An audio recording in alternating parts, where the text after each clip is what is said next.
Welcome to the Flag Bearer channel. This is Little Known Black History Facts. Please like, share, comment, and subscribe to the channel. Stephanie St Clair, a real boss lady.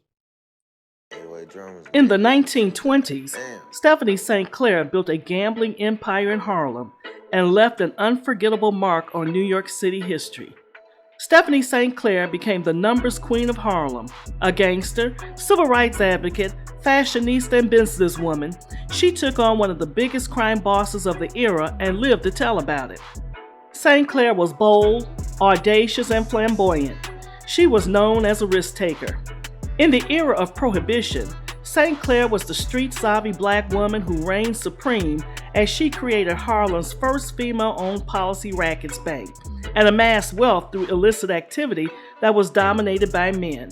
Known by several aliases such as Queenie, Madam St Clair, the Queen of Policy Rackets, and Madam Queen, she was born Stephanie St Clair on December 24, 1897. Stephanie St Clair was of French Caribbean background, born on the island of Guadeloupe. At a time when black women were deemed second-class citizens, St Clair went toe-to-toe with some of the most notorious gangsters in history, cutting in a piece of Harlem's rackets for herself. Her gambling empire was built on an illegal lottery that used daily numbers that were picked from the New York clearinghouse. During that time, black people faced discrimination at white banks.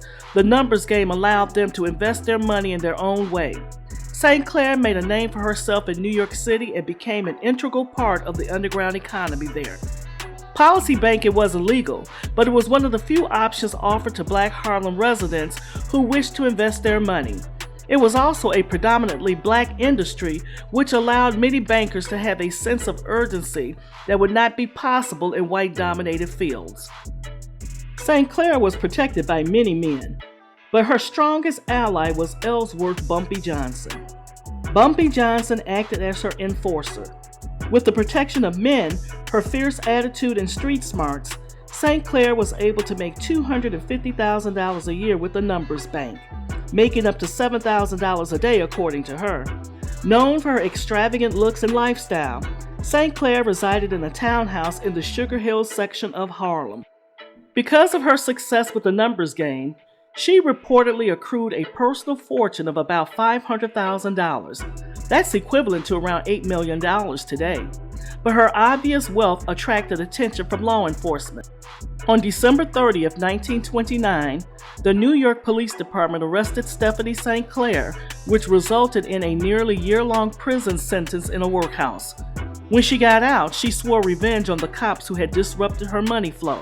She promised to disclose all the NYPD's darkest secrets and how the many officers were working in close collaborations with some of the most infamous racketeers in the city. And that's exactly what she did. In 1930, shortly after Stephanie St Clair was released from prison, she appeared before a commission that investigated corruption in the New York Police Department. Her testimony ultimately led to 13 corrupt officers being suspended. After the end of the Prohibition era, Jewish and Italian-American crime families saw a decrease in profits and decided to move in on the Harlem gambling scene. Bronx-based mob boss Dutch Schultz was the first to move in, beating and killing numbers operators who would not pay him protection money.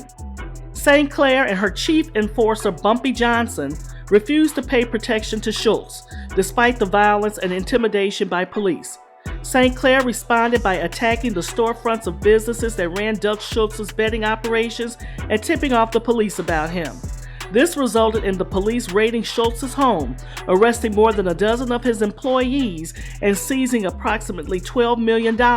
That's about $190 million in today's currency. St Clair never submitted to Dutch Schultz, unlike many others in Harlem. The struggle against Schultz gradually edged St Clair out of the numbers game.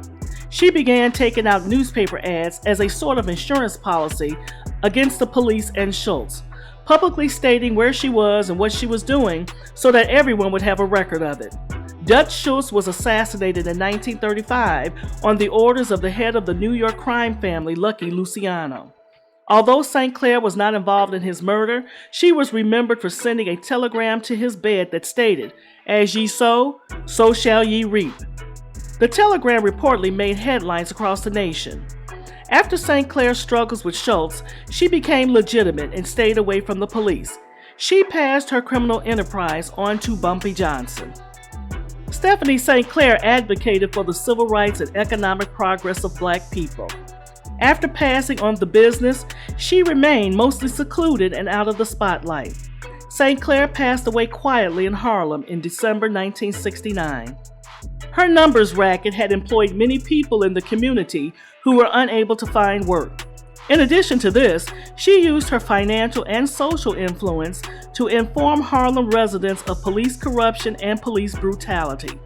She also made sure Black residents knew their rights in relation to dealing with law enforcement, and she pushed for Black people's right to vote.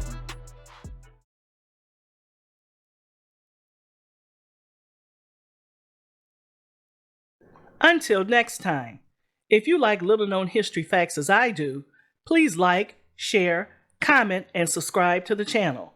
Press the bell to be notified of future uploads. Thank you for watching.